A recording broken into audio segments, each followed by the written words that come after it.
పెళ్లి మాట ఎత్తిన రమేష్ వైపు చిత్రంగా చూస్తున్న గాయత్రిని కొంచెం దూరం నుంచి నడి వయసున్న జంట గమనిస్తుందని గాయత్రికి తెలియదు. వాళ్ళిద్దరూ కోటీశ్వరరావు పెత్తండ్రి, కొడుకు కోడలు. ఆ అమ్మాయి కోటీశ్వరరావు కూతురు కదూ అన్నాడు శేషు గాయత్రి వైపు పరిశీలనంగా చూస్తూ. ఎవరు? ఆ కొండ మీద నల్లటి కుర్రాడు పక్కన కూర్చున్న అమ్మాయా? భర్త చూస్తున్న వైపు చూసింది ఉమా. భార్యకి సమాధానం చెప్పకుండా గాయత్రి వైపే మరింత పరిశీలనంగా చూస్తూ, అవును, అదే. పోయిన ఏడాదికే చూశాను. గుర్తుపట్టగలను ఖచ్చితంగా అన్నాడు.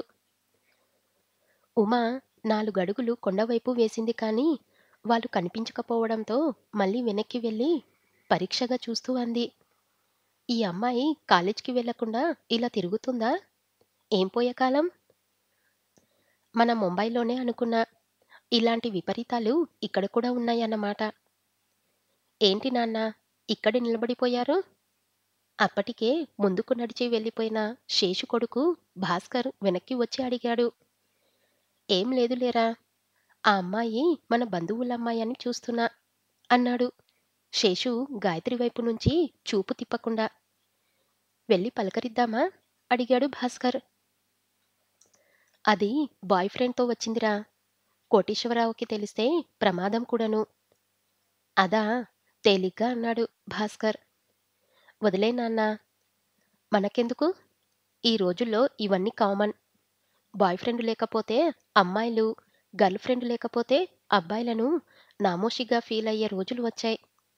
పద పద, మళ్ళీ మనం ఇక్కడ్నుంచి మ్యూజియం వెళ్ళాలి. అవతల మల్లిక వాళ్ళు ఎదురు చూస్తున్నారు అంటూ తండ్రి చేయి పట్టుకొను ముందుకు లాక్కొని వెళ్ళాడు భాస్కర్. వాళ్ళని అనుసరించింది ఉమా. శేషు వెనక్కి వెనక్కి చూస్తూ నడవసాగాడు. గాయత్రి తల వంచుకొని కూర్చుంది. ఆమెని చూస్తుంటే బాయ్ ఫ్రెండ్తో తరచు షికార్లు తిరిగే అమ్మాయిలా నుదురు బెదురు లేకుండా లేదు. భయం భయంగా ముడుచుకొని కూర్చుంది. ఈ వెధవ ఎవడో దీన్ని ట్రాప్ చేసినట్టున్నాడు. వీలు చూసుకొని కోటీశ్వరరావుని కలవాలి. ఈ ట్రిప్లో కుదురుతుందో లేదో. కుదరకపోతే ఫోన్ చెయ్యాలి. గాయత్రిని జాగ్రత్తగా చూసుకోమని. అసలే రోజులు బాగలేవు. అలా ఆలోచిస్తూనే జనంలో కలిసిపోయాడు. గాయత్రికి రమేష్ మాట నచ్చలేదు. చక్కగా ప్రేమించుకోకుండా పెళ్ళి అంటాడేంటి? ఇంకా పూర్తిగా ప్రేమించుకోలేదు. సినిమాలకి వెళ్ళలేదు. హోటల్స్కి వెళ్ళలేదు. బర్త్‌డే గిఫ్ట్ ఇచ్చుకోలేదు. అప్పుడే పెళ్ళా? పిచ్చా రమేష్‌కి? ఏమన్నా చెప్పు అన్నాడు రమేష్ మౌనంగా ఆలోచిస్తూ కూర్చున్న గాయత్రితో. ఏం చెప్పను సన్నగా అంది. మనం మ్యారేజ్ చేసుకుందాం అన్నా కదా. ఏమనవేంది అన్నాడు. గాయత్రి సమాధానం చెప్పకుండా దూరంగా కొండ కింద చెట్టపెట్టాలేసుకొని తిరుగుతున్న జంటలని చూడసాగింది. వీళ్ళంతా పెళ్ళైన వాళ్ళా? తమలాగా ప్రేమికులా? ప్రేమికులైతే ఇంత కులాసాగా అసలు భయం లేకుండా ఎలా తిరుగుతున్నారో. తను భయంతో చచ్చిపోతుంది.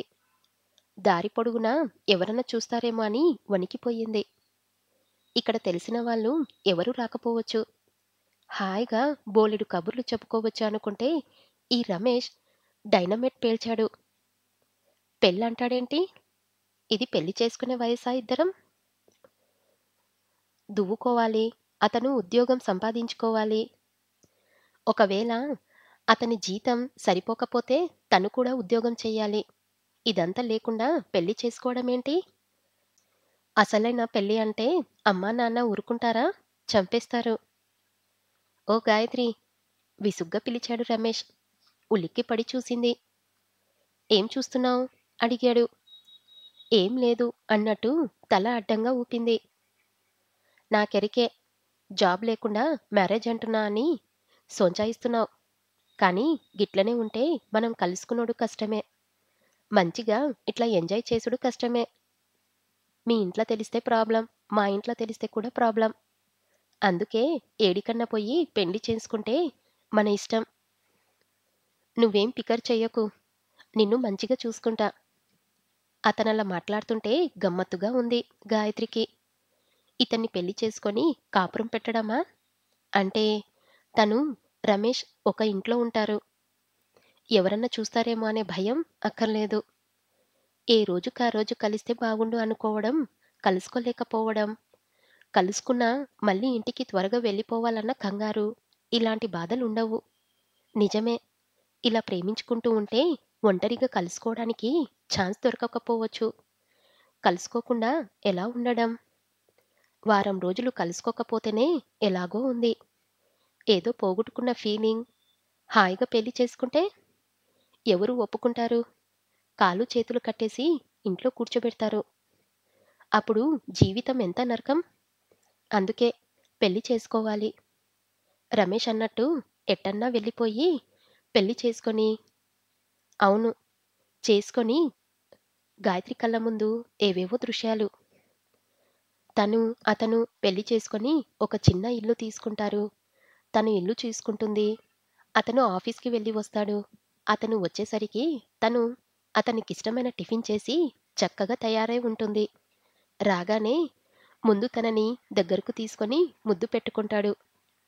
"ఇంత అందంగా తయారయ్యావు. నా కోసమేనా?" అంటూ తనని ఎత్తుకొని గిరగిరా తిప్పేస్తాడు. గాయత్రి చెక్కిళ్ళలోకి వెచ్చటి రక్తం పొంగి వచ్చింది.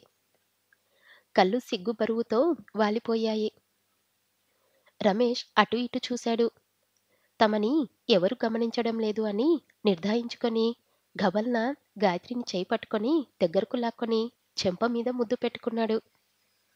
గాయత్రికి ఒక్కసారిగా పరిసరాలన్నీ గిరగిరా తిరిగినట్టయింది.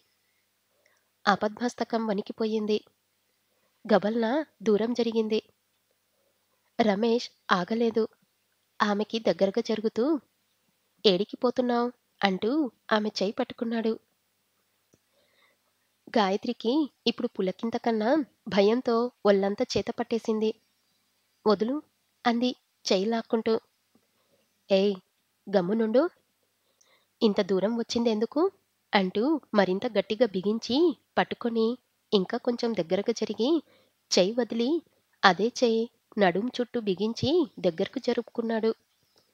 గాయత్రికి కళ్ళ ముందు మెరుపులా కనిపించాయి. పెదాలు వణుకుతుంటే అతని చెయ్యి తోసెయ్యబోయింది. అతను ఇంకా బిగించి మరింత దగ్గరకు జరుపుకొని కొంచెం ఆమె మొహం వైపు వంగాడు. అకస్మాత్తుగా చెప్పుల చప్పుడు వినిపించింది. అతని చెయ్యి వదిలయింది. గాయత్రి దూరం జరిగింది. ఇద్దరు యువతీ యువకులు చేతులు పట్టుకొని కొండ ఎక్కి పైకి వచ్చి వీళ్ళని చూసి, వీళ్ళు కూర్చున్న కొండనానుకొని ఉన్న మరో కొండ వైపు వెళ్ళిపోయారు.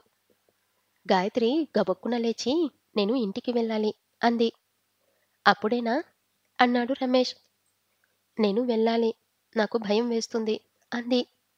"అరే, నేనేం చెయ్యనులే. కుసో" అన్నాడు రమేష్ తల ఆడిస్తూ. "లేదు, నేను వెళ్ళాలి. ఇంటికి వెళ్ళాలి. నన్ను ఆటో ఎక్కించు ప్లీజ్" బతిమాలింది గాయత్రి. రమేష్ కూడా లేచి, "నడు, ఐస్ క్రీం తిందాం" అంటూ కొండ దిగసాగాడు. గాయత్రి అతనిని అనుసరించింది. వాళ్ళు నడుస్తుంటే అక్కడక్కడ గోడచాటు చేసుకొని కూర్చున్న ప్రియసి ప్రియులు కనిపించారు. వాళ్ళని చూపిస్తూ, "అక్కడ చూడు, ఎంత మంచిగా లవ్ చేసుకుంటున్నారో" అన్నాడు రమేష్. ఇంకాసేపు కూర్చోవాలని. అతను చేస్తున్న చిలిపి పనులు, తీయని అనుభూతి పొందాలని మనసు ఉవ్విళ్ళారుతుంది. కానీ అణువణువున నిండిన భయం వద్దు వద్దు అని హెచ్చరిస్తుంటే వేగంగా నడుస్తూ కొండ దిగింది.